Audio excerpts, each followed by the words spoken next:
మనిషిలో సాధించాలనే పట్టుదల ఉంటే ఏ లక్ష్యాన్నైనా ఈజీగా చేరుకోవచ్చు. కొందరు ప్రారంభించి మధ్యలో అపజయాలు రాగానే లక్ష్యాన్ని వదిలేస్తారు. మరికొందరు మాత్రం ఎన్ని అవరోధాలు వచ్చినా సరే ధైర్యంగా ఎదుర్కొంటూ చివరికి విజయం సాధిస్తారు. అలా ఎంతో మంది సామాన్య కుటుంబంలో జన్మించి కష్టపడి చదివి విజేతలుగా నిలుస్తారు. అంతేకాక ఎంతో మంది యువతకు ఆదర్శంగా నిలుస్తున్నారు. తాజాగా పంచాయతీ కార్యదర్శి నుంచి డిప్యూటీ కలెక్టర్ అయిన ఓ మహిళా సక్సెస్ స్టోరీ గురించి ఇప్పుడు తెలుసుకుందాం.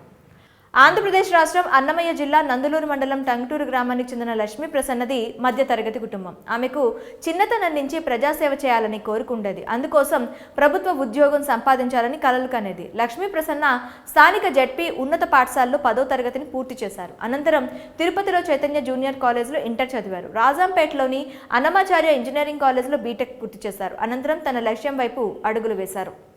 ఈ క్రమంలోనే ప్రభుత్వ ఉద్యోగాల కోసం కష్టపడి చదివి ముందు పంచాయతీ కార్యదర్శి జాబ్ సాధించారు. లక్ష్మీ ప్రసన్న టీవీపురంలో పంచాయతీ కార్యదర్శిగా విధులు నిర్వహించారు. ఇదే సమయంలో తాను కలెక్టర్ కావాలని భావించింది. అందుకే ఢిల్లీలో సివిల్స్ పరీక్షలకు శిక్షణ తీసుకుంది. 2018లో నిర్వహించిన గ్రూప్ 1లో మెయిన్స్కు లక్ష్మీ ప్రసన్న అర్హత సాధించారు. కానీ ఆమెకు త్రుటిలో గ్రూప్ 1 ఉద్యోగం చేజారింది. అయినా లక్ష్మీ ప్రసన్న నిరాశ చెందలేదు. రెట్టించిన కసితో మరోసారి ప్రయత్నానికి సిద్ధమైంది. తొలి ప్రయత్నంలో జరిగిన లోటుపాట్లను సరిచేసుకుంటూ పట్టుదల పెంచుకొని గమ్యం వైపు అడుగులు వేశారు.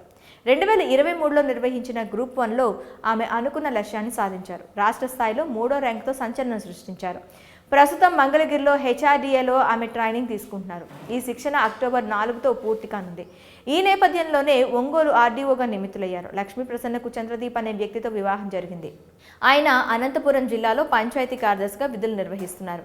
లక్ష్మీ ప్రసన్న త్వరలోనే ఒంగోలు ఆర్డీఓగా బాధ్యతలు స్వీకరించబోతున్నారు. లక్ష్మీ ప్రసన్నకు తొలి పోస్టింగ్ కీలకమైన ప్రకాశం జిల్లా ఒంగోలులో రావడం విశేషం.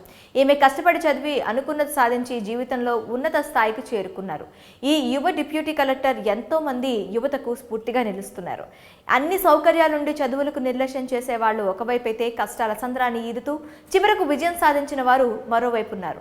మొత్తంగా ఈ లక్ష్మీ ప్రసన్న సాధించిన విజయంపై మీ అభిప్రాయం ఏంటో కామెంట్లో తెలపండి.